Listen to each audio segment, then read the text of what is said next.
Alright guys, welcome back to Empire Fit Talk, and for today's topic that we will be discussing adalah rest day. Rest day, Oke, betul. betapa pentingnya rest day, kira-kira rest day itu efeknya apa secara fisiologi dan juga secara metabolisme kita, dan kira-kira apa sih tips and tricks nanti untuk kalian yang lagi mau mencoba bermainkan rest day kalian di workout rutin kalian juga. Oke, hari ini ada aku Coach Dean dan juga ada Coach Gilbert di sini. Oke.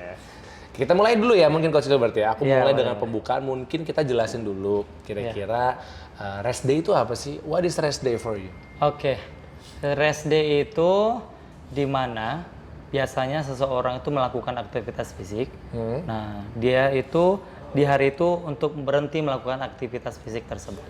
Oke, berarti aktivitas fisik yang diberhentikan. Betul. Oke. Kalau misalnya aku mungkin mirip juga, cuman konteksnya mungkin lebih ke orang yang tidak melakukan aktivitas apapun atau meminimalisir aktivitas apapun yang biasanya mereka lakukan berlebih gitu, ya kan? Oke. Nah, dari sini biasanya dari rest day kita tuh mau kira-kira esensialnya rest day itu bagaimana sih? Kalau misalnya menurut Coach Gilbert, misalnya contoh rest day yang optimal itu mungkin seminggu 2 kali. Tapi caranya gimana kita bisa memposisikan rest day tersebut?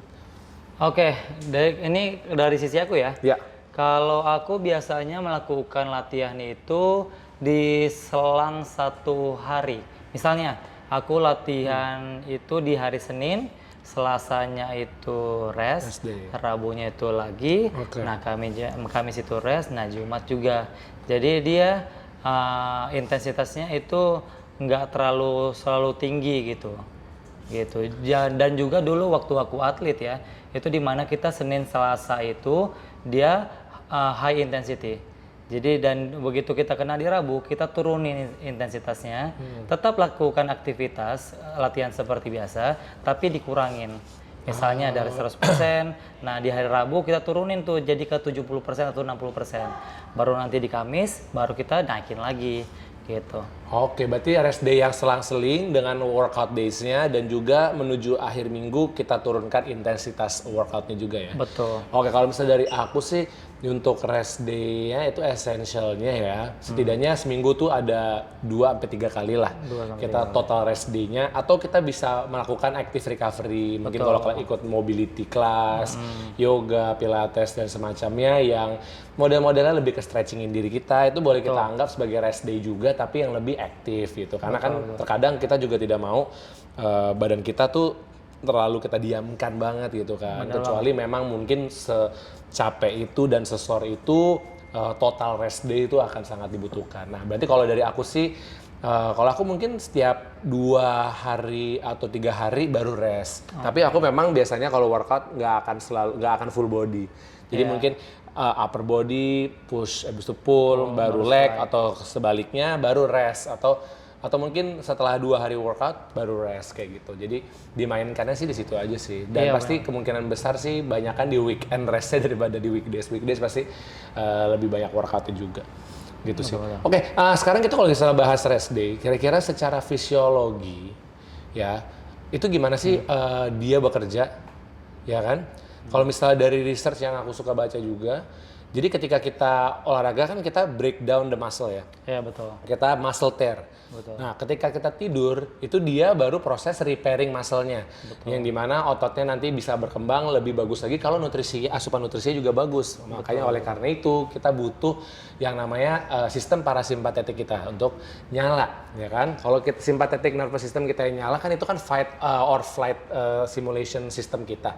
Yang dimana kita kalau mau workout, kalau mau lari, kalau mau survive, itu yang nyala. Nah, tapi ketika kita mau repair muscle, ketika kita mau istirahat, kita mau makan, mau digestion kita juga lebih bagus, atau pengabsorpsian makanan kita, nutrisi ke otot dan ke badan, itu harus di parasympathetic mode, which kalau kita harus total rest atau kita lagi tidur.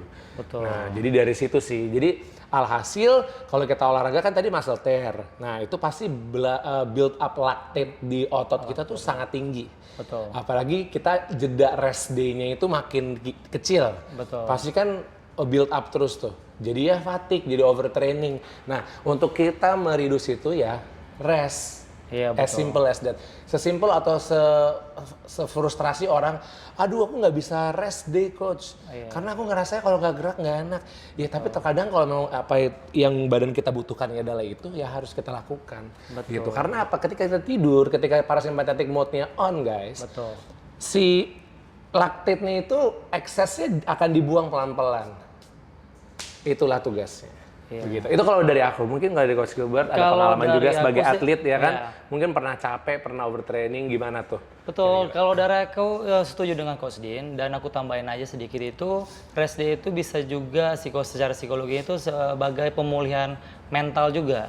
Jadi dimana kalau otot kita stres, itu otomatis membuat otak kita juga jadi stres. Nah, kalau misalnya kita udah melakukan rest day, otomatis otot kita juga menjadi relax. Otak kita pun tidak selalu melakukan kayak, wah aku harus latihan ini, harus ini, karena ototnya juga udah dibiasakan untuk ringan gitu. Oke, semoga membantu guys tadi tips-tipsnya juga kira-kira secara fisiologi dan secara fisik juga dia mempengaruhi ke kita bagaimana ya kan? Betul. Oke, selanjutnya juga kita mau bahas nih paling penting kira-kira apa sih tanda-tandanya kalau kita lagi butuh rest day. Nah, biasanya kan yang Oke, biasanya yang membuat kita atau mensignalkan badan kita ketika kita butuh rest day adalah ketika kita ngerasa kita overtrain. Iya. Nah, banyak orang di Indonesia juga terutama karena kita kan lagi naik banget industri fitness ini sekarang di Indonesia. Ya. Orang-orang belum tahu nih, belum aware. Kira-kira science of overtraining itu apa sih? Ya kan? Nah, biasanya dari situlah rest day itu berkesinambungan untuk mengovercome atau menghilangkan overtraining ini, ya kan? Oke, overtraining itu biasanya kalau ketika kamu ngerasa kok performa lifting kamu, performa lari, performa kamu berolahraga itu menurun drastis atau perlahan-lahan. Kayak kok makin nurun ya, makin kesini, ya kan? Itu satu. Nah, kedua badan juga imun sistem drop. Betul. Lebih capek karena otot kita juga dipush, diforsir, badan kita drop juga, selalu panas ya kan, dimana ya amit-amit penyakit juga atau sesuatu lebih gampang menyerang badan kita. Benar. Jadi biasanya orang demam, biasanya juga lemes, dan juga yang terakhir, yang ketiga yang kalau misalnya berdasarkan riset juga fatigue. Betul. Orang akan sangat capek sekali. Betul. Itu sih kalau dari aku. Mungkin dari Coach Gilbert, kira-kira apa sih yang membuat atau men-trigger kamu untuk ngelakuin rest day? Oke, kalau misalnya kita itu tanda-tanda bagian tubuh yang memang kalau lagi kelelahan ya, overtraining maksudnya, itu kita akan perubahan mood. Jadi misalnya kita memang udah capek banget nih overtraining, kita otomatis mood kita kayak aduh gila ini capek banget. Jadi ngelakuin apapun jadi kayak malas banget gitu loh. Dan juga tadi kayak Coach Dim bilang tadi itu kayak kita ngerasa kelelahan yang berlebihan karena memang otot kita itu kita tidak bisa paksa lagi untuk kayak di-push karena otot kita itu udah kayak memberikan sinyal aku nggak bisa di-push lagi nih gitu. Iya, tapi masih dipaksa terus. Iya, itu betul. Jadi sehingga bisa juga akan mengalami gangguan berat badan.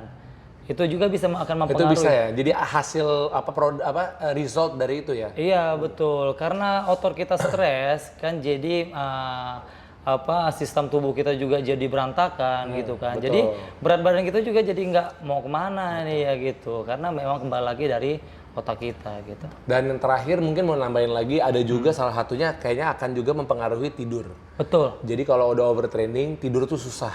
Betul. Jadi susah tidur, jadi insomnia somehow ya kan. Iya. Jadinya membuat kita ya recovery-nya kacau, makanannya juga jadi kacau. Yang tadi Coach Gilbert bilang berat badan bisa naik ataupun bisa turun tergantung efeknya nanti ke setiap individual itu akan sangat berbeda. Aku juga mau tambahin itu juga akan mempengaruhi kita gampang cedera. Oh iya betul. Itu jadi kalau misalnya kita lagi overtrain, kita paksa otot kita sementara otot kita udah ngasih signal, kita paksa itu pasti akan jadi cedera. Lebih gampang. Berarti bisa antara robek, antara Tata lagi lompat landing terus dia lemah kan jadi lututnya bermasalah atau semacam itu. Jadi kita memang harus benar-benar peka terhadap badan kita kayak udah memberikan signal, ya udah kita cukup untuk kurangin intensitas kalau masih misalnya pengen rest ya, nggak usah kalau misalnya berhenti sama sekali gitu.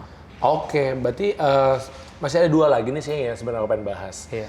Kalau misalnya menurut Coach Gilbert juga nih ya, rest day yang produktif tuh bagaimana sih?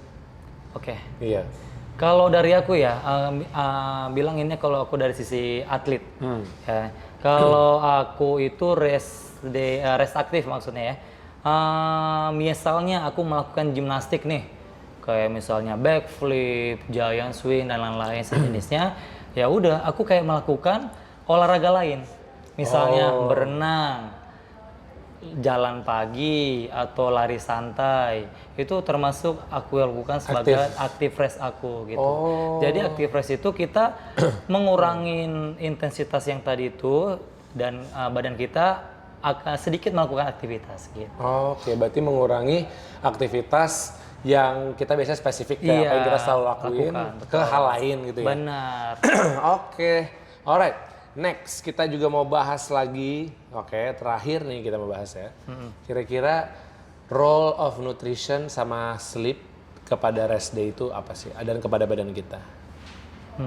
Oke. Kalau aku sih ya, misalnya kita balance nutrisinya, kayak misalnya kita melakukan latihan nih ya, latihan strength hari ini. Nah, selesainya itu kita harus balas dengan nutrisi yang baik seperti makan protein. Makan protein mungkin akan lebih banyak dari biasanya, karena itu akan membantu regenerasi otot kita tuh lebih cepat pulihnya gitu. Jadi kalau misalnya kita DOMS, ya itu biasa normal DOMS ya, itu akan mengurangin. Misalnya tadinya DOMS-nya akan 3 hari, kalau kita makan protein yang lebih dari biasanya, ya bisa cuma 1 hari atau 2 hari gitu, cukup membantu. Oke, berarti juga repair muscle-nya untuk build muscle-nya juga akan sangat bantu ya. Itu kalau dari segi nutrition. Betul. Sleep kembali lagi, itu salah satu bagian dari yang tadi aku bilang di awal untuk masuk kita ke parasympathetic mode kita, dan digestion biasa banyak bekerja ketika kita ada di mode tersebut. Begitu. Oke, kalau begitu mungkin menurut aku sih udah cukup banget. Kira-kira ada kata-kata terakhir untuk orang di luar sana yang ingin kamu kasih tahu tentang tips atau maybe tricks tentang rest day? Iya, buat teman-teman semuanya, kalau misalnya kalian lagi ambi banget ini untuk latihan tiap hari, ingat rest itu itu part dari latihan itu sendiri. Jadi jangan kamu push badan kamu terus-terusan. Ingat, rest itu adalah bagian dari latihan itu sendiri. Alright, kalau begitu guys, jangan lupa rest day is part of your training. Don't forget to comment, like, subscribe. See you guys later in the next episode for Empire Fit Talk. Bye-bye.